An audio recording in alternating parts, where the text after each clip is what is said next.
Hello viewers, అందరూ ఎలా ఉన్నారండి? చికెన్ కర్రీని కుక్కర్లో 5 నిమిషాల్లో ఇలా చేశారంటే టేస్టీ చికెన్ కర్రీ రెడీ అయిపోతుందండి. మంచి గ్రేవీ వచ్చేలాగా కుక్కర్లో ఎలా చేయాలనేది ఈ వీడియోలో చూద్దాము. ముందుగా కుక్కర్లో ఆయిల్ వేసుకొని అందులో ఆనియన్స్ వేసుకోవాలండి. ఆనియన్స్ కాస్త ఎక్కువగానే ఉండాలి. ఇందులోనే కాస్తంత దాల్చిన చెక్క వేసుకోండి, అలాగే 4-5 మిరియాలు వేసుకోండి, జీలకర్ర కాస్తంత వేసుకోండి. ఇవన్నీ వేసేసుకొని ఒకసారి కలుపుకొని ఈ ఆనియన్స్ అనేవి బ్రౌనిష్లో వచ్చేంత వరకు వేయించుకోవాలి. చికెన్ కర్రీకి ఆనియన్స్ అనేవి బ్రౌన్ కలర్లో వస్తేనే టేస్ట్ బాగుంటుందండి. ఇప్పుడు ఇందులోకి సరిపడినంత పసుపు, అల్లం వెల్లుల్లి పేస్ట్ వేసుకోవాలి. ఈ రెండు వేసుకొని ఈ రెండు అనేవి పచ్చివాసన పోయేంత వరకు వేయించుకోవాలి. ఇలా వేయించుకున్న తర్వాత ఇందులోకి మనం ముందుగానే కడిగి పెట్టుకున్న చికెన్ వేసుకోవాలి.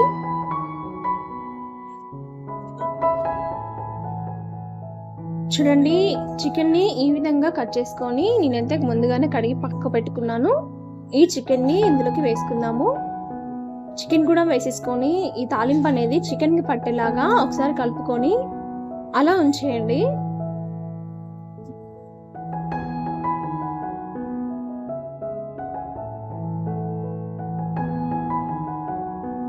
ఈ తాలింపు అనేది చికెన్కి పట్టిన తర్వాత ఇందులోకి మనం సాల్ట్ అడ్జస్ట్ చేసుకోవాలి. ఇందులోకి సరిపడినంత సాల్ట్ వేసుకోండి, మీకు రుచికి సరిపడినంత సాల్ట్ కూడా వేసేసుకొని మరొకసారి కలుపుకొని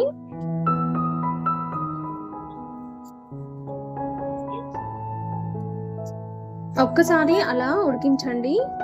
తర్వాత ఇందులోకి చికెన్ మసాలా వేస్తున్నానండి. ఎవరెస్ట్ చికెన్ మసాలా వాడుతున్నాను నేను. ఇక్కడ 1 ఫుల్ స్పూన్ వేసాను. అలాగే ఎవరెస్ట్ గరం మసాలా అండి, ఇది కూడా 1 ఫుల్ స్పూన్ వేసాను. ఈ రెండు వేసేసుకొని మరొకసారి కలుపుకోవాలి.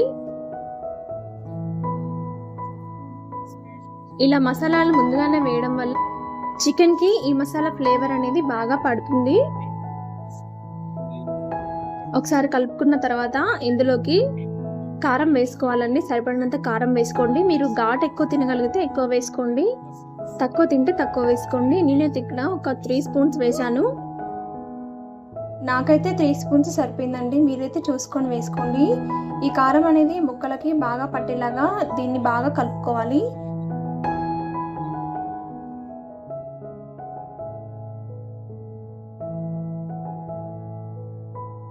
ఇప్పుడు దీని మీద ఇలాగ మూత పెట్టి జస్ట్ 1 మినిట్ అలా వదిలేయండి. ఇందులోకి ఇప్పుడు వాటర్ యాడ్ చేసుకుందాము. సరిపడినంత వాటర్ వేసుకోవాలి. మనం నార్మల్గా చేసుకునే చికెన్ కర్రీ కంటే కుక్కర్లో చేసుకునే చికెన్ కర్రీకి వాటర్ అనేది చాలా తక్కువగా వేసుకోవాలండి, లేదంటే గ్రేవీ ఎక్కువ వస్తుంది. చూడండి, ఇన్ని వాటర్ సరిపోతాయండి. నేనైతే ఒక 1 గ్లాస్ వేసాను. వాటర్ కూడా వేసేసుకున్న తర్వాత కుక్కర్కి మూత పెట్టుకొని ఒక 4 to 5 విజిల్స్ వచ్చేంత వరకు ఉంచేసుకోవాలి. అంతే, టేస్టీ చికెన్ కర్రీ రెడీ అండి. 4-5 విజిల్స్ వచ్చే వరకు చికెన్ అనేది బాగా ఉడికిపోతుంది. చూడండి, బాగా ఉడికిపోయింది ఈ కర్రీ అయితే. చిక్కటి గ్రేవీ తోటి చాలా అంటే చాలా బాగా వస్తుందండి. మీకు ఒకవేళ డౌట్గా ఉంటే ఉడికిందో లేదో అని ఒక పీస్ తీసుకొని ఇలా చేతితోటి అని చూసారంటే మీకే అర్థమైపోతుంది. నాకైతే ఈ చికెన్ పర్ఫెక్ట్గా ఉడికిపోయిందండి.